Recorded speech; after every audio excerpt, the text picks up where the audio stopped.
Showtime. Hi guys, welcome back to my podcast. Again, my name is Nurse Mish, and you are here once again listening to one of our newest episodes, and that will be year-end special. Yeah. And Yeah. together with me is none other than OJ. Yes. Hello. Welcome back, Hello. OJ. Thank you so much. And welcome back to My our pleasure. podcast. It's been a long time. It's long overdue, actually. Right? And how are It's you? been a year It's been a year. already. More than a Ito, annual gathering. Yun nga. Annual APR. So, nandito po Performance kami review. para sa performance review namin. So, what happened in the last year? So much. So many. So, yeah, hindi naman ganun kalaki yung scope natin. But obviously, we're here to actually give a summary of what has happened in the past year of our growth. Kasi knowing you, OJ, when we started our podcast, you were the first ones um, whom I felt who suit to be, in my episodes on, when it comes to personal growth and life journey. Yes. So I thank you, and I appreciate you always for saying yes whenever I ask you some ideas when it comes to personal journey. And I'm always interested to hearing about your personal journey, their growth, and their success. So, sa madaling salita, kamusta ka? Well, I'm very good. No, not very good, but I'm in a In state. general. Yeah, I'm in a state where I have contentment in Wow. life. That's the very simple word, but it's really hard to achieve. Contentment. Interesting. Pero ang tanong ko nun, OJ, from being content and from achieving contentment, nasan ka ba nun? Oh my God. Wow. Well, Yeah, as you before you can see, achieve, yeah, kasi parang before that, enlightenment eh. oh my God, yes, because before that, like I came to the point na I woke up one day. Woke up like Well, that. I'm gonna tell you, I still remember what year and what month and year is that, and it was August 22, August 2022, 2 years ago. more than 2 years ago. Right, I woke up and I look at the mirror right. and I hated the person I'm seeing. I don't like that person. Why? I don't know. I just woke up like that, like From deep inside. deep inside. Like I hate what I'm seeing in the mirror. It's reflecting in the mirror. I hate this person. It's not me. That's my mind is saying, like I have to do something. Like what? What will I do? I don't know. I'm lost during that time. Why did you hate yourself during that time? Or ano yung mga bagay na pinainis mo sa sarili? I think one of the reason is literally I don't see the physical aspect of me. You didn't like the physical I aspect. didn't like my physical aspect, like looking Were in the you mirror. fat? Were you? I was overweight. Right. I'm not that super fat, but No offense, just it's not about you. this is just me. Yeah. It's like I don't like what I was seeing in the mirror during that time. I'm not so You fat. I'm didn't just like what you were no. seeing. I was physically. actually like 80, less than a 90 kilos during that time. Right. Now I'm 73, 74. But yeah, I think it's I because I don't know how to start. Right. I said, why not start doing an exercise and focusing on physical aspect Okay. before, because during that time I believe that if you don't think you look good, Right. you don't feel good That's right. about yourself. So since ayoko yung nakikita ko, why not change first yung nakikita ng mata mo, Okay. because the and then it will just follow kung ano yung nandito. So ganun yung mentality ko during that time. So From 90 to 68, and I said like, oh my God, I I like what I'm seeing in the mirror, but it's not me. Okay. Do you get that? Okay. Because my physical appearance changes, but my mindset didn't. Oh, So that's when then I realized right. that the problem is not my physical appearance, but the problem is my mindset. That's new, no? So, even if you change physically, hindi mo pa rin pala gusto yung sarili mo. Exactly. I mean, I Wow. feel more confident. I Okay. feel like I like what I'm seeing in the mirror, Yeah. but my mind is saying this is not you because I'm now I'm doing a course in the university. It's called Principles of Neurosciences. We tackle about brain a lot, and then when you were young, yung brain natin is doon nag-start yung wiring. Right. So, in the last 30 years of my life, my brain wired that way. Exactly. So, hindi siya nag-adapt kung ano yung gusto kong mangyari. Right.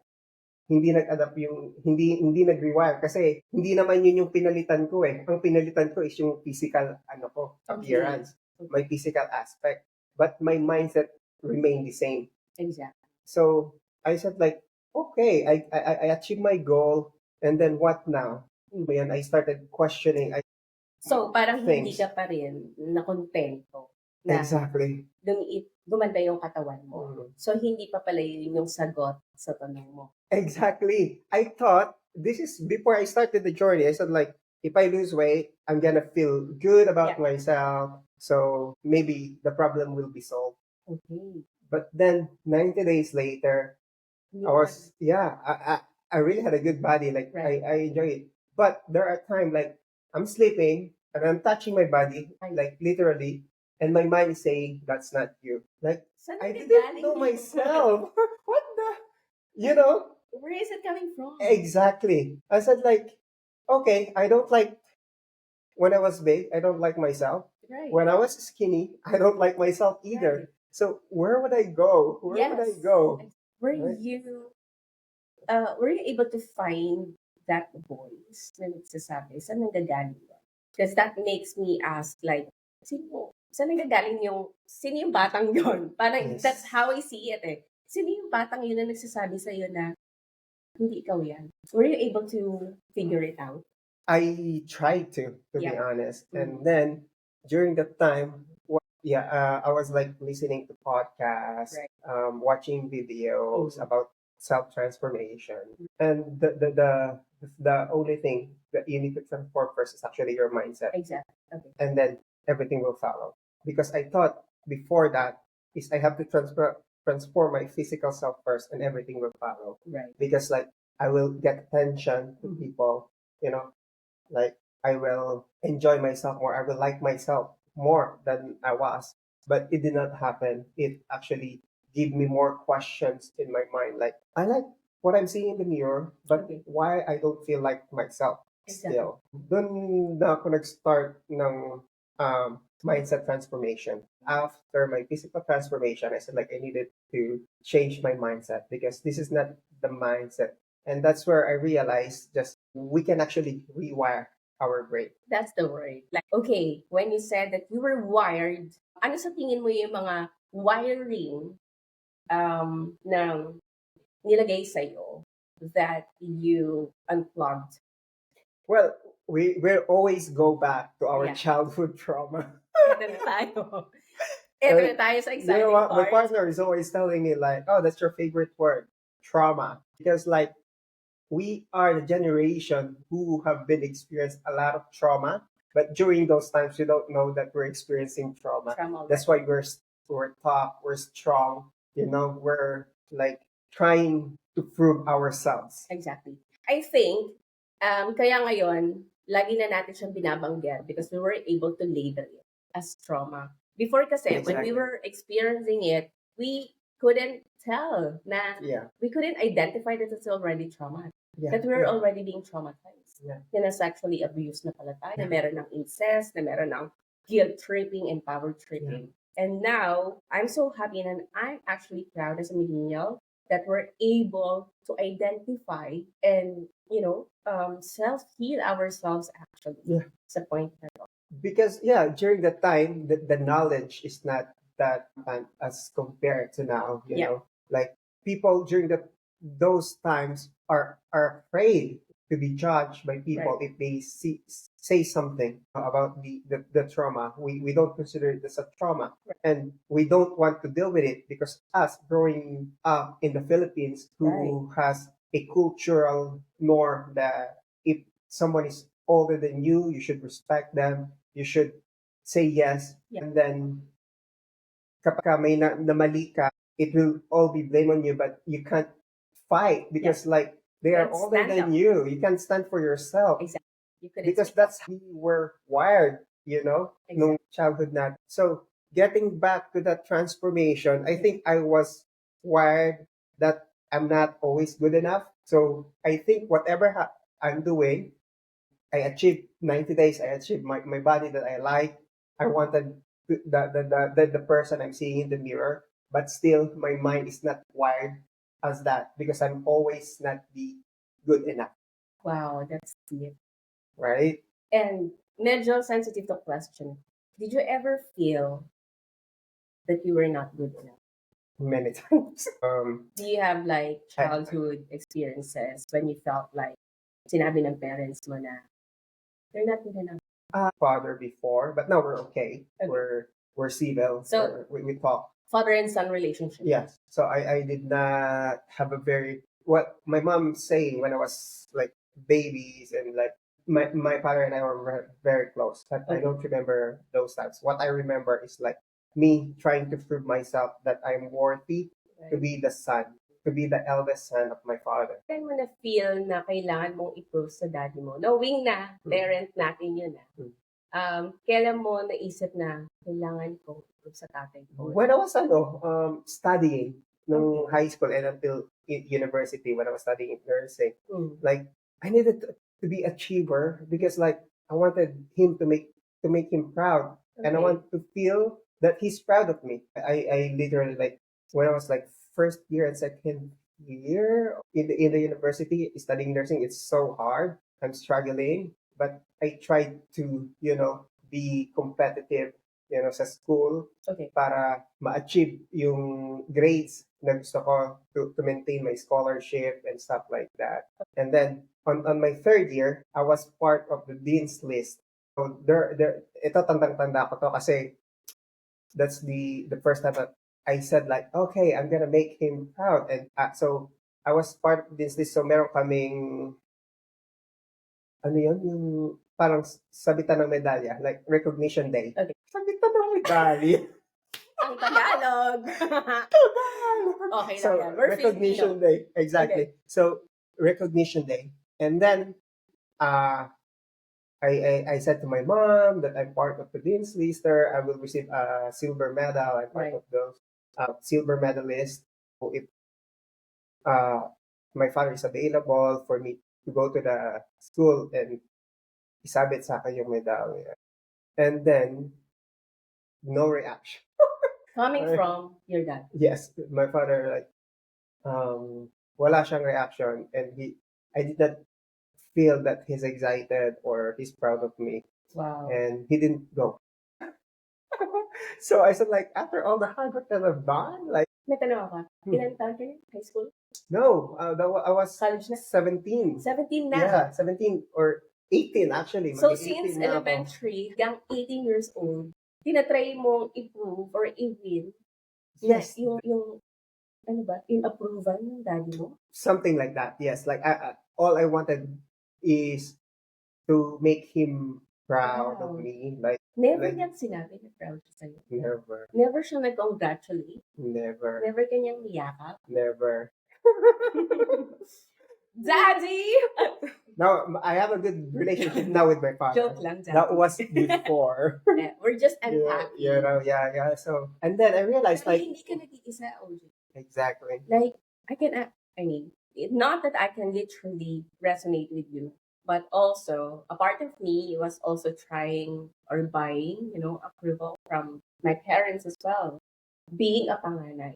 Kasi nasanay naman ako na, alam kasi nila that I'm working so hard sa being panganay. So, hindi na ako nila tinanong kung okay lang ako.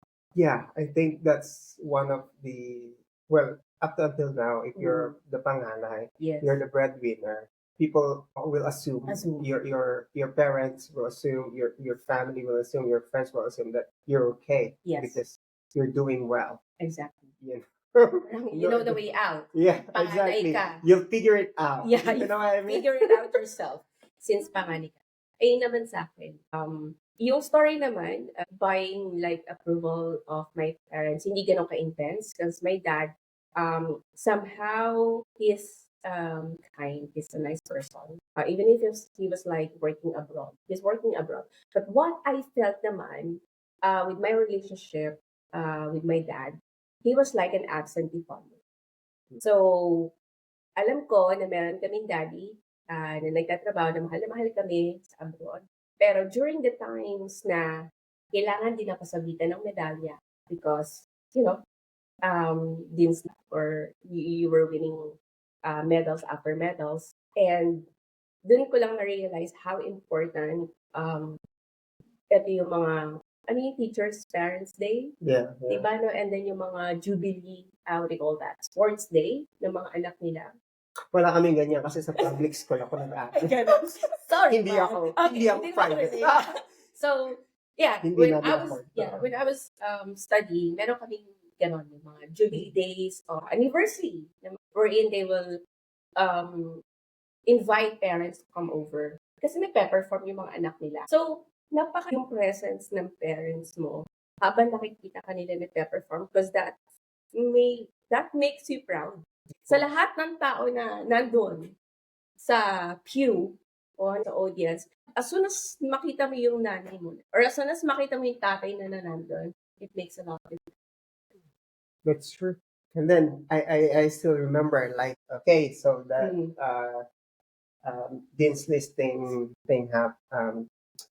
happened, and then I joined Mr. Nursing. Wow. Revelation. Yeah. So I joined Mr. Nursing, Okay. and I told them like I was chosen to be one of the candidates for Mr. Nursing. Oh, you're so competitive. Yeah. Nobody of Dun ba nanggagaling mo? went to the pageant night. Yeah. I'm just so glad that I have my colleagues, my mates during those times. They supported me. They watched me. They even pay for my not pay. They even did the makeup for me because Yeah. like I can't afford to get a Ooh. makeup artist. Wow. And then one of my best friends like helped me with the thing to wear, like Yeah, costumes and all that. exactly. They and I felt like I was supporting myself. Like I did not even get any moral support Yeah. from my family. Actually gives, a special, a core, sabi nga nila, core memory sa Mhm. heart natin. Yeah. And hindi lang tayo as millennials. Maraming katulad natin na nanonood ngayon na That's nakaka-resonate for sa sure. atin. That's for sure. Hindi rin nila alam, siguro identify why they were feeling the feeling that they have among their parents, let's say, with their dad or with their mom. And sa tingin mo, are we blessed, OJ, to be millennials? Ano sa tingin mo yung gift natin as millennials? It's a very good question. There's pros and cons. There's a blessing in it. Yeah. But because it taught us how to be strong, strong will. Like Right. it taught us how to be independent. Okay. And I think me comparing myself to, because I've been exposed with different cultures now, different backgrounds, Right. etc. Our generations, if we haven't experienced those things, we Right. will be. I don't want to say weak, but that's the word I can think of right now. That's why, especially if you're living in a cold places like where we are at the moment, Yeah. like you will get easily depressed, Right. But I think growing up in a country like the In Philippines, Philippines. in a third world country, like it gives us advantage Okay. like to other people in Okay. terms of our securing our mental health, Okay. because like feeling natin kahit anong bagyong dumaan yan, kaya natin yung pagdaanan. We will smile. We will just So we're smile. talking about Okay. resilience now. Resilience. That's Okay. the word. Yeah. So those are, I think, the blessings in disguise, experiencing growing up way back in our home country. Okay. So natuto tayo maging mapag-tiis if the word is right. As for me, totoo ka, no? Yun yung cross. Mhm. We became resilient. Yeah, kahit saan tayong lupalop dalhin, I think nakakayanan natin. However, the cons for me is that kapag sobra na yung resilience natin, nagiging toxic resilience na. Yeah. To the point naman na kahit hindi na tama yung treatment or hindi na tama yung environment, nagtitiis pa rin tayo. Yes. Diba? Kasi feeling mo the Yeah. situation might change. Uh-huh. You're always hopeful. Yeah. So that's why at the same time it could be advantage and disadvantage growing up like that. That's true, You no? And ngayon ko lang din na-identify yun. Because before, I was taking pride on our resilience na, ay, Pinoy yan, Pinoy millennial yan. Resilient yan. Mapagtiis yan. Pero ngayon, I've come to terms with saan yung boundary ng resilience, healthy resilience, and toxic resilience. Yeah. So, katulad yan, dahil hindi tayo nag-ask for help, toxic resilience yun. Kasi feeling natin, kaya natin mag-isa and we don't ask for help. Number 2, kinukuha natin lahat. Lahat na ng problema sinasalong. Diba? Kahit problema ng kapitbahay mo, kinukuha mo na. True. Yung problema ni nanay, problema ni kapatid, problema ni ganito. So, nasi-stretch na tayo to the point na nababurn out na rin tayo. And, nane-neglect na yung sarili natin. And, ayun yung problem ng most Filipino millennials na OFW as well. Oh yes, yes. I think most of the overseas Filipino worker can relate to that. Yeah. You know, like we work abroad, Right. and then thinking that we will change our life. Yeah, in the end, wala ka pa rin nagbago. Parang gets mo yun. Kasi nga, ang dami mong pipeline. Parang ang daming pipe na nakatusok sa'yo. To the point na naubusan ka na, depleted ka na, drained ka na. So, yun nga. And I'm thankful na ngayon na-identify na natin na there's such a word like self-love. And ang hirap niyang i-work out. Ikaw, paano ka dumating sa self-love? Yun nga, I started it with my physical appearance first. Because before, my basis of self-love is if you're good looking, you can be loved by anyone. Right. You love yourself, you can be loved by anyone. Right. But good physical appearance is very superficial. That's what I realized. And that's not self-love. It's narcissism. And that's actually validation. You were doing it to validate. It's as validation from other people. Because Because that's the number one people will, like whether you agree or disagree, people will judge you based on what they see. What I see. They not based on what you know. Yeah. And then if you're in a relationship, there should be a physical attraction first. Right. And then the personality will be next. And then that's how you will realize that there is actually beyond that physical beauty. Yeah.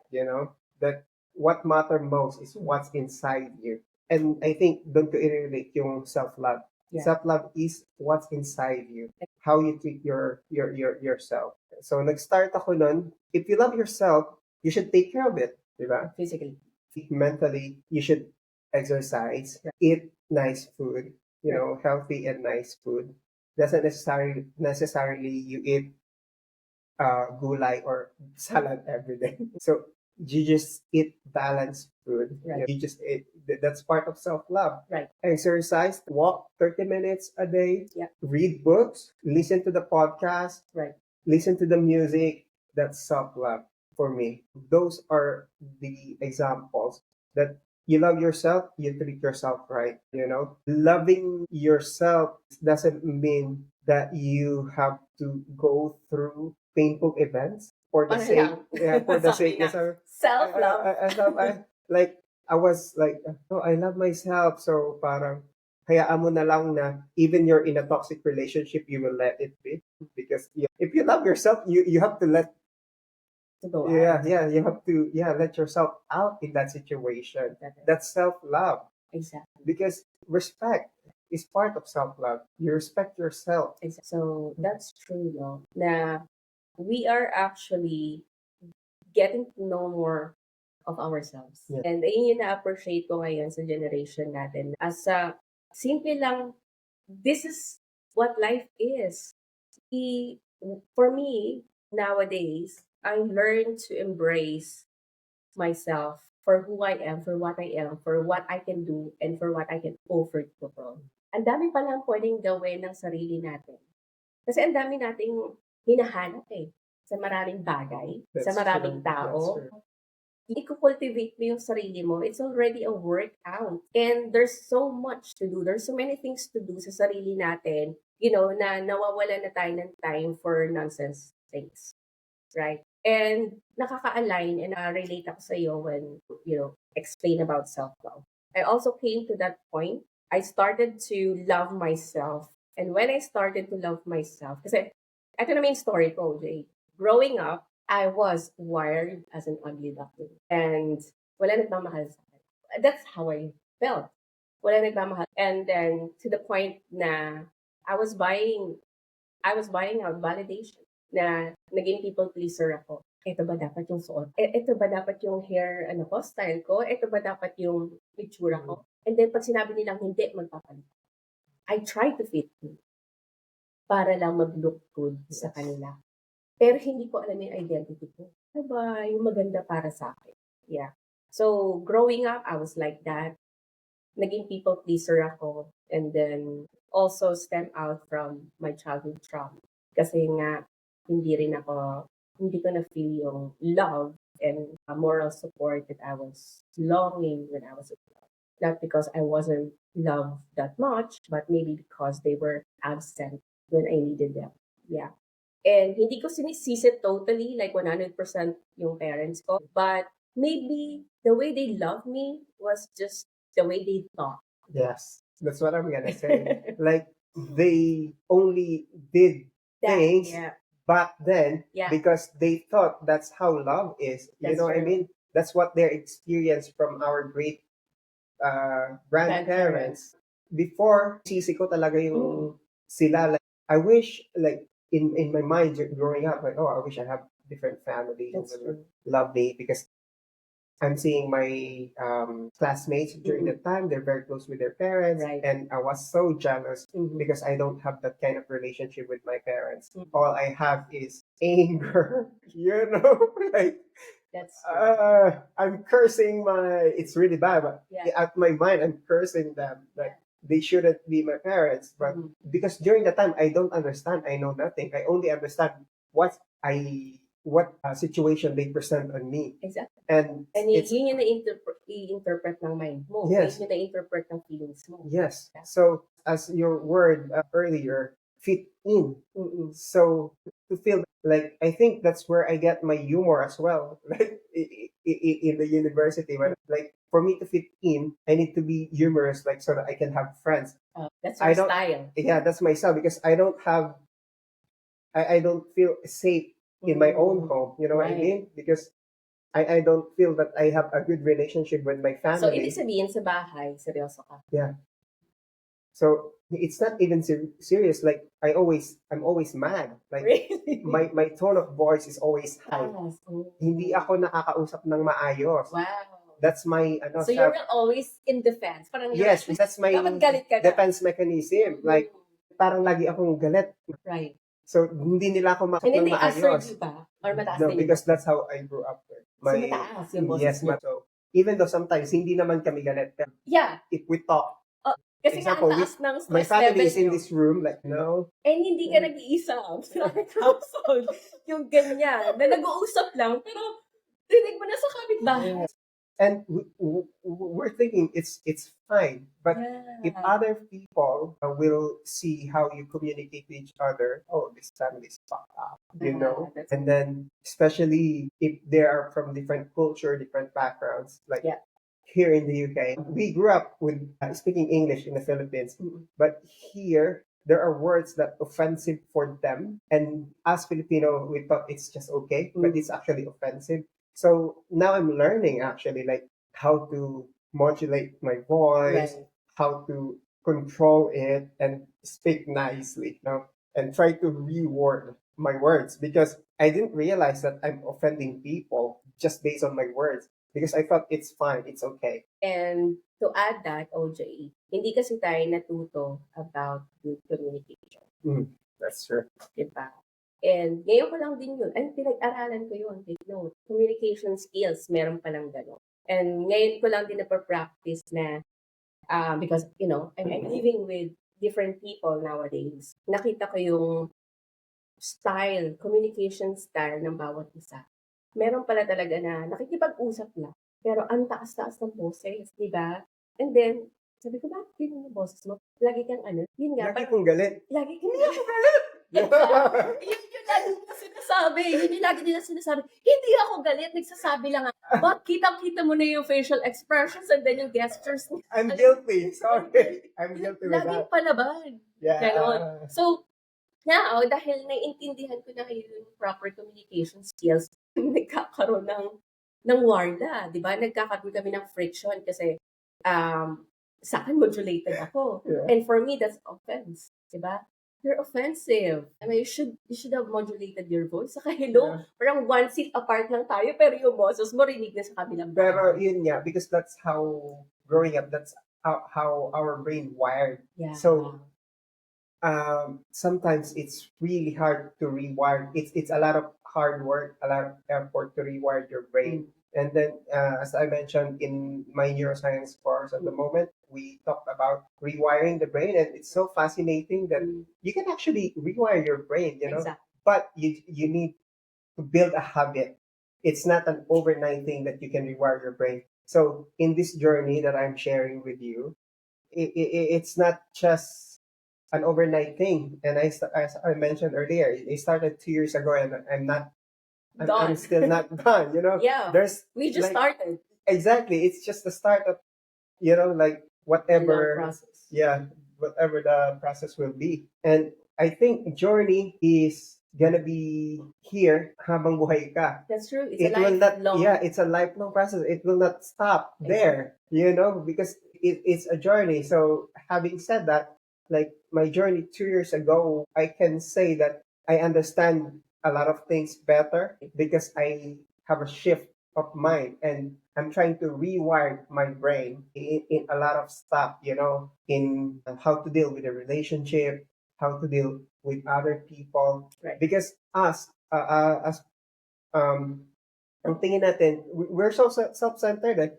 We always think that we're right in the situation, even though may mali ka naman. Yung ego natin. Yung ego natin, because that's how we were wired during our childhood. I can accept that I am wrong, Parang nagsistand up or meron nagsispeak up against the topic or against your argument, feeling mo inatake ka ng personal. Yes, exactly. Kasi nga na-wired tayo na, you will take offense sa mga ganong salita, di ba? Kasi natuto nga tayo na huwag tayong sumagot, makiayin lang tayo. Ngayon na meron nang nagtitake up their space and sinasabi nila yung kung ano yung nasa utak nila, na bigla tayong nakakate. Na ano tayo, nagagasgas. Nagaganon. Oo, nagsasnap. Nag-snap, nag-i-ignite yung feeling natin yung na wire. inaatake tayo.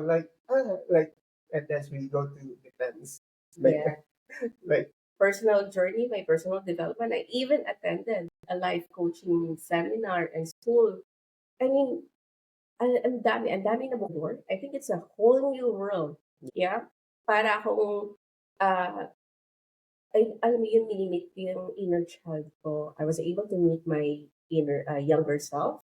And I was able to parent.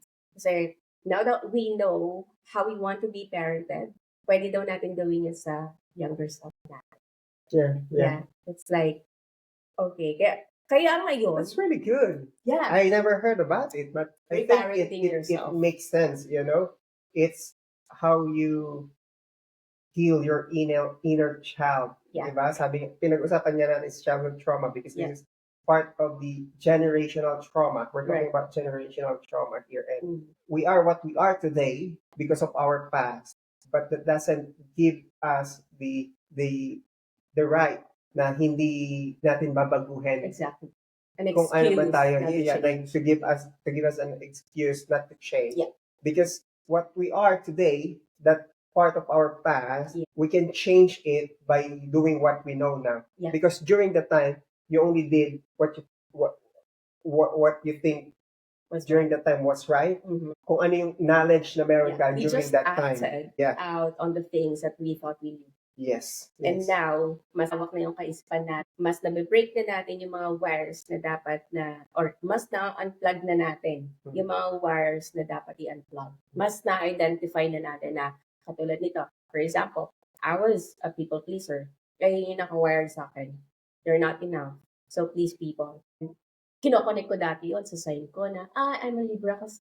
Alam mo yung minsan, I'm a Libra, I'm a people pleaser, I can't decide on, I can't fully decide, I can say yes or no. Yeah. Kapag tinanong mo ang Libra, saan mo gustong kumain? Ikaw, saan mo gustong kumain? Ganon kami. So, lalo kami nang ko-confuse. Pero ngayon, nagtitake up na ako ng space. Na pinapractice ko na ngayon na when I say yes, I should mean it. Yeah. When I say no, I also should mean it. Yes. However, when I say no, it doesn't mean that. When I say no, just say no. Don't need to explain. Explain yourself. Exactly. Because us, if we say no, we feel so guilty. Exactly. Like what they will say. Hindi ako makaka-attend. Kasi Kasi hanggang Gets mo sa'yo. yun? Parang, don't be apologetic. Yeah. It's okay to say no. Yeah, exactly. You don't need to explain yourself. Why did you say no? But it's okay. Don't Yeah. feel guilty. But again, Unless necessary. Yeah. For example, bigla naman na nag-say yes ka, tapos bigla nag-say no. Yeah. Or maybe you can explain why. yeah. Diba? I'm sorry, change of plans. Yeah. Diba? No, yeah, that's true. But most of the time, if we say no, we feel bad. I don't know. It's probably one of the reasons, like that's how our We were brain was wired. Exactly. Like if you say no, you will feel bad. You will Yeah. feel guilty because Yeah. you shouldn't say no. Exactly. You know? And nakita ko yun sa parents ko. Siyempre sa mga handaan, pag ganyan. Hirap na hirap silang mag-say no.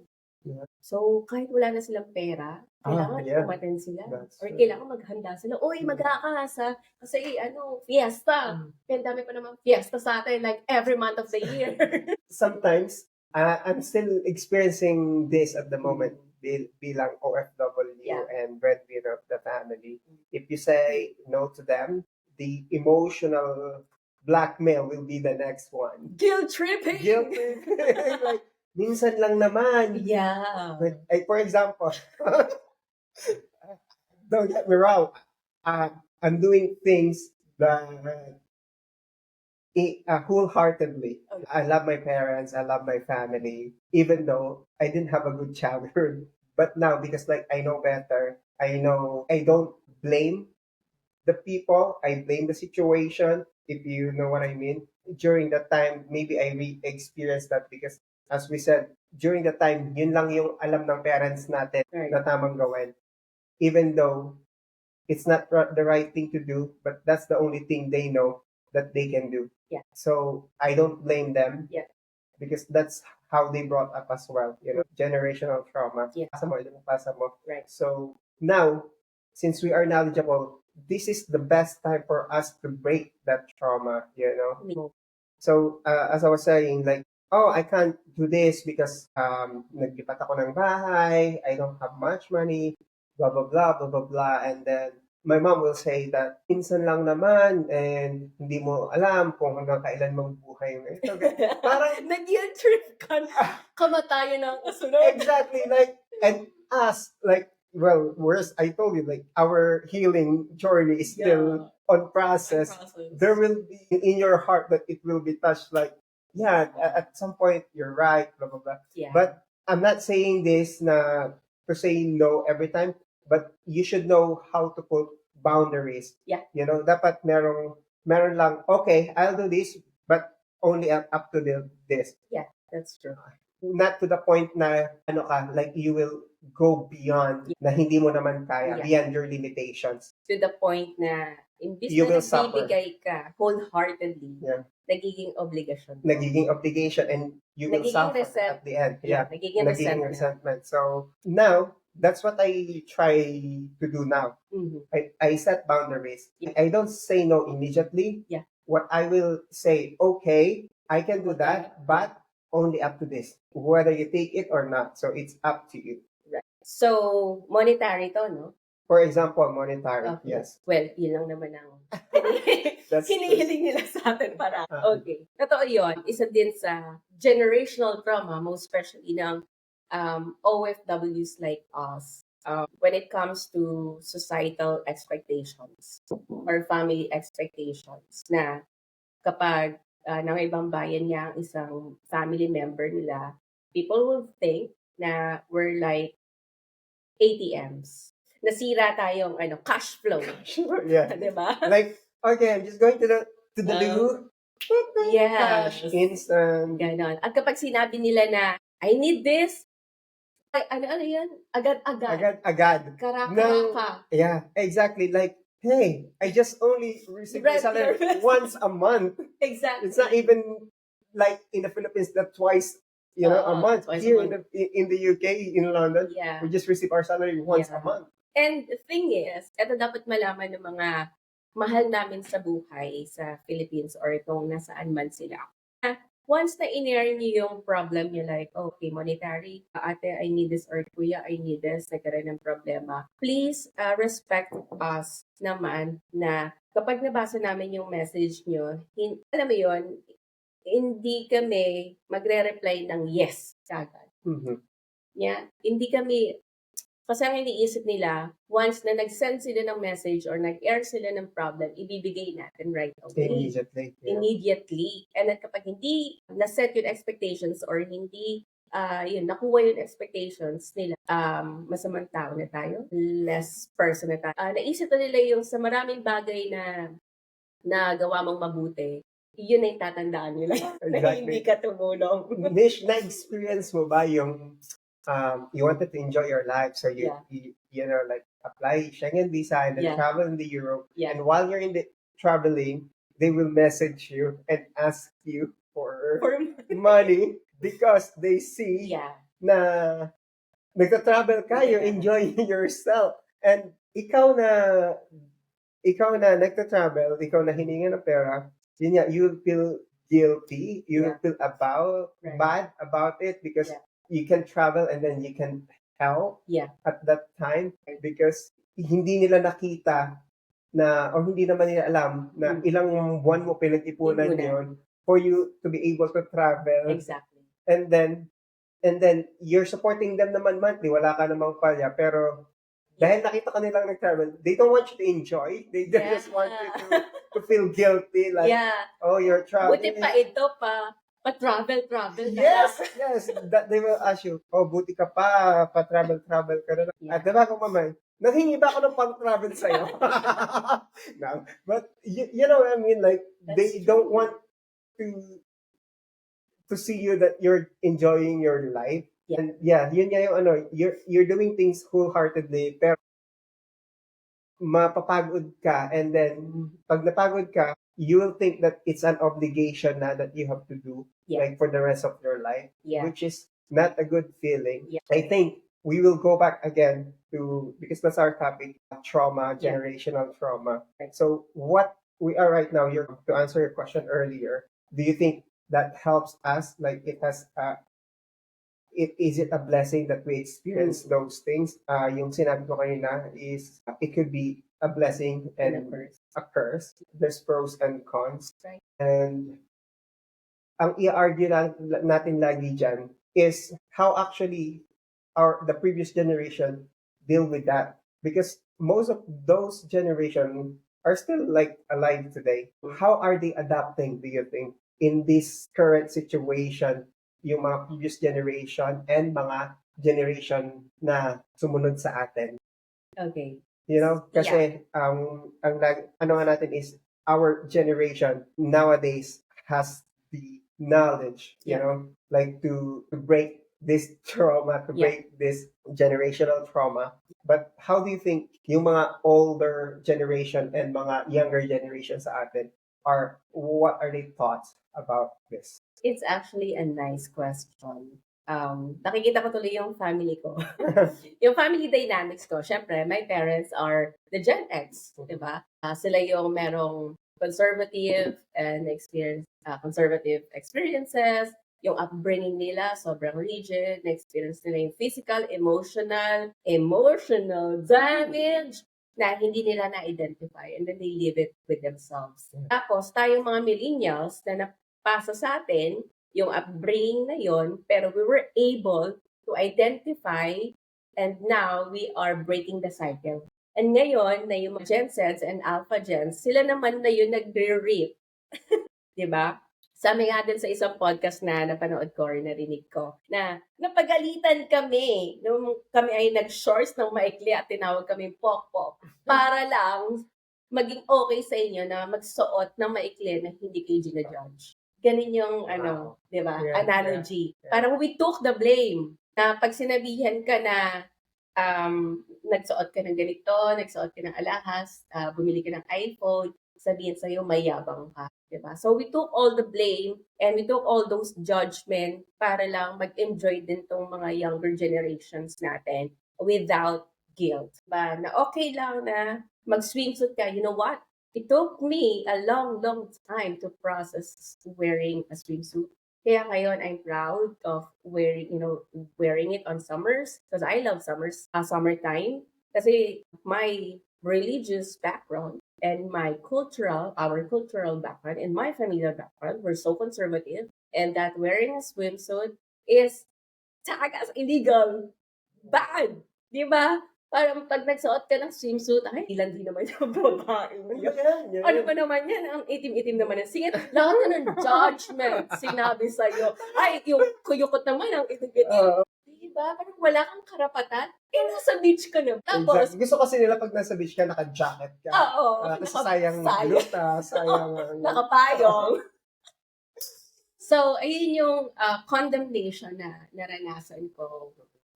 Growing up, like the way I dress up. Laging dun ako pumakalya sa paningin nila na I was too showy. Paano, kailangan ang suot ko lang hanggang dito. Yeah. Dapat nakapalda. Sabi ko, mapupunta ba ako sa impyerno kapag nagsuot ako na maikli? Ganon. So I was breaking the rules. And para sa kanila, ako, rebelde. Yeah. Diba? I was the bad girl. Para sa inyo, Alpha Gen and Gen Zs, tinanggap namin yon yung mga ganong condemnations. And we're also reaping this cycle breaking now na ayan, kaya na natin mag-travel without feeling guilty. Mhm. Meron pa pala sa generation natin na nagigilty sila mag-travel kasi iniisip nila yung pamilya nila ba. Meron ako nakausap. Sabi niya, I think marami pa din sa generation natin yes. who is feeling guilty Kasi if they nagtanong are ako, enjoying themselves. sabi ko, hindi ka pa nakapag-travel. Parang ganun. Kasi nauna siya sa atin. And Mhm. yet, nandito na rin yung family niya. Yeah. Pero, ayaw niya mag-travel. Mhm. Kung hindi daw siya mag-travel sa Philippines or kung hindi niya kasama yung buo niyang family. Well, ang sa akin naman kasi, kailan ba mangyayari na magsasama-sama kayong pamilya? Mhm. For me, sayang yung time na nandito ka na sa Europa, nandito ka na sa UK, na it is what it is, malayo tayo sa kanila. Pero hindi naman siguro reason yun para hindi mo rin enjoy kung ano yung meron ka right now. Well, I respect, their point of view. mentality Yeah. na they don't want to enjoy without their family, but at the same time, you're losing the opportunity to have fun and enjoy yourselves. Alam ko na iba-iba yung priority natin. Right. But we are working so hard. Filipinos are working so hard. Yeah. And you deserve to enjoy it. Because you don't know, Yeah. what life will take you, where life will take you, If you didn't enjoy now, you're not sure about tomorrow. Exactly. So, Hindi tayo forever healthy. Exactly. Hindi tayo forever young. at may pera. Exactly. So you really have to enjoy one of the now na pinag-aaralan is living in the moment. Yeah.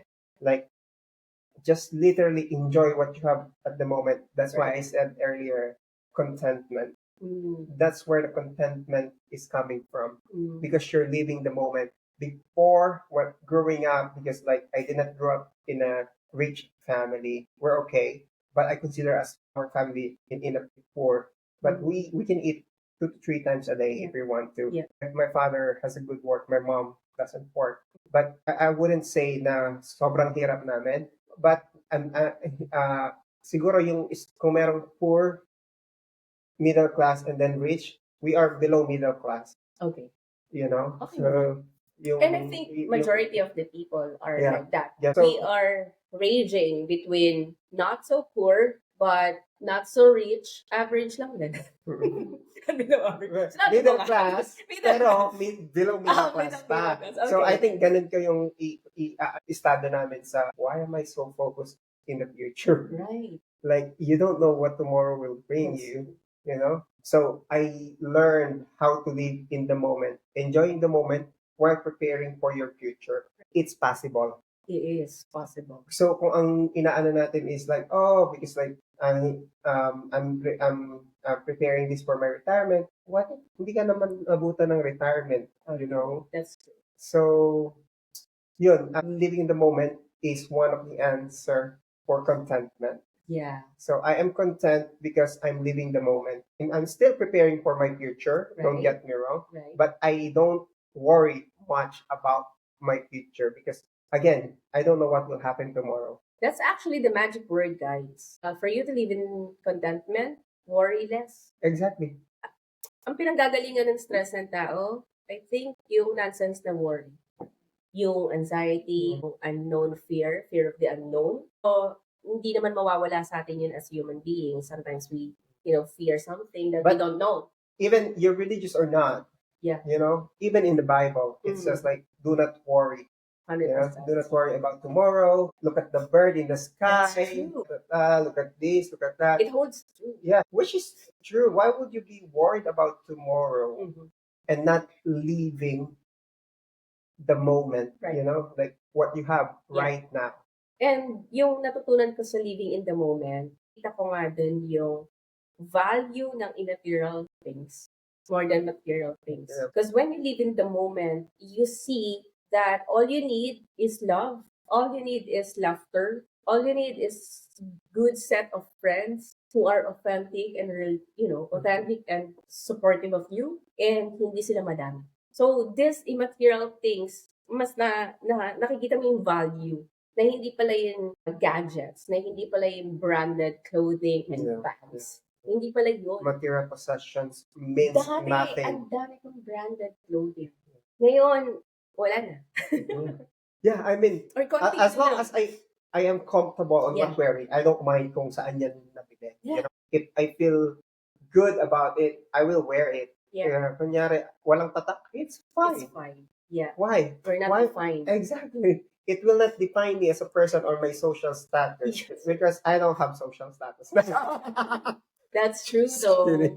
That's true. So, ang daming rewiring na kailangan na as a millennial, as Yeah. millennials. Iba-iba tayo ng atake, iba-iba tayo ng styles, but at the end of the day, it's just you, how you design yourself. Obviously, we are multidimensional. This is what we were taught, and I am applying now that for example, I am multidimensional. You may see me as this when we are together, but I can also be something else sa ibang dimension ko. Yeah. So, don't judge yourself in a unilateral way. Yes, I agree. Because like, I think for me, I have 9 personalities. You know, depende sa mga taong kasama Kasama mo. No, Diba? that's the word, multidimensional. Like, you can't just be identified as unilateral. Like, if you're a happy person, you just always be happy. No, Exactly. there's no one emotion. There's a lot of emotion. And Like with you, I'm talking intellectually right now. Yeah. But sometimes I can be as lame, as funny, as dumb, you know? Yeah. And then another day, I'm just spiritual, It's not that I'm I'm wearing masks or Yeah. I'm wearing different faces. It's just that I have so many aspects of my life that I can do. Yeah. So let's say I'm also sexual. Like I also discuss about sexual stuff, but it doesn't alienate me from being spiritual because I can also talk about spiritual stuff, and it can also be intellectual and also those stuff. So don't minimize yourself or don't feel so guilty for being multidimensional. Yeah, I agree. I agree Yeah. with that. So, Michelle, one of the questions I have in mind as well, Mhm. since we're talking about with this generational trauma, Right. how our generations are more aware, like we have mental health awareness Right. nowadays. People are advocating for mental health, so younger generations are know about it because, like before, if you said like in the older generation, oh, I think I'm depressed, and then they would say, ang drama mo, ang dami mong arte, maghugas ka nga ng pinggan dyan. You know what I mean? But Ano now, yung dinadrama-drama mo sa sulok? oo, iyak-iyak ka dyan. Gets mo yun? That's how we deal with the mental health during our time. Like, Yeah. we can't have mental health issues There because is like, no such thing as depression. exactly, because gawa-gawa mo lang yan, drama ka lang ka. So we don't acknowledge it. The older generation doesn't acknowledge mental health issues, but nowadays, since younger generations are more knowledgeable because like our generation started the mental health awareness, Yes. etc., etc. Do you think that it gives them, how they say, like, nabigyan ba nila ng justice yung mental health awareness? Because nowadays, I felt like younger generations are more sensitive with a Okay. lot of stuff. Like, Yeah. if you say words that they don't like, then they'll be more sensitive, and then they will be like suicidal, they will be like depressed. I think that's the younger generations now that Okay. are facing, knowing that mental health issues, mental health awareness are now all over the world. You know, Right. even in the Philippines, we're advocating mental health Right. awareness now. So I think, do you think na naging disadvantages sa younger generations because they are using this same issue Yeah. for them to feel depressed, for Yeah. them to feel, like be so sensitive? Okay. Because like as we are talking about it, our generation is like more stronger, more resilient. But nowadays, I think they becoming like soft. Okay. The younger generations are now softer. Okay. I see that. I see where you're coming from. So, since nandun nga tayo sa gitna, tayo nag-open, di ba, na world na to, ng awareness na to about mental health. Ngayon, I think it is also our responsibility to help them balance it out, di ba? Kasi Okay. baka iba yung interpretation nila as Mhm, Gen Z mhm, and mhm. Alpha Gen. So, since meron nga tayong awareness of the past, meron tayong experience of the past, and we have now the mental health awareness and ideology, now we have the responsibility to explain to them the balance of it. Di ba? Hindi naman porket ito yung na-experience mo, suicide ka na. They also have to learn how to be accountable with their mental health. Hindi lang identifying their mental health, hindi lang awareness, but also how can we be a responsible in our mental health. Yeah. So, ipasok natin dun yung adversity quotient. Diba? Meron tayong intelligence quotient, emotional quotient, ngayon meron tayong adversity quotient na So, ano yung adversity quotient? Ito naman yung level of understanding mo or resilience mo, how you face and understand the consequences of each challenge or struggle. That's very good information. That's what you call adversity quotient. For example, right now, I'm going through something. Pero hindi naman dahil alam ko na yung mental health awareness, magsisuicide ako. Diba? Magko-call out na ako ng attention, maglalaslas na ako and whatsoever. Because I remember like there's one article or videos regarding a student who's an achiever, Yeah. and then he committed suicide Oh. because he did not able to get the desired score or something like that. Okay. Millennial din siya katulad natin? Or No, mas mababa? younger generation, Oh, wow. like 2-3 years ago, I think. I see. So, I think that's also a call for us millennials and yung mas nakakatanda sa atin to educate them about adversity quotient. Kasi sabi nga, di ba, black and white, the world is black and white. If there's grace, there's pressure. So, hindi lang po pwede lahat sarap ng buhay. We also go through some, waves of change. And Yeah. para nga maging matibay tayo, kailangan natin pagdaanan ba. However, na ngayon tools and knowledge na meron tayo to identify na, ay, eto pala yun. Eto pala yung nararamdaman ko, na anxious na pala, ay nade-depress na pala. Now, it is mental health if we're able to seek help. If we are able to identify kung sino yung therapist na, or the right person, the right medical professional na lalapitan mo. Yeah. Doon tayo magsistand. Adversity quotient. Yeah, na at the end of the day, we rise above these storms and we become better than the previous generations and the last generations. Kasi sila na-win nila yun eh. Mhm. In generation before sa atin, na-win nila yun, na-go through nila yun. And sabihin na War II, o kaya Mhm. yung Japanese occupation, grabe yun grabe PTSD yun. Yeah. Post, traumatic syndrome. Pero napagtagumpayan nila. Yun nga lang, syempre, kinailangan nila yung mental health advocacy na meron tayo ngayon para ma-unlock yun. Nagets mo? Yun. So, siguro meron din magbubukas, and I'm hopeful na makita natin yung pag-open Yeah. ng more avenues to understand who we are and what we are capable of. Because we are capable of creating. We are not created to destroy. Yeah. We are not created to destroy ourselves. Yeah, that's true. That's a very good point.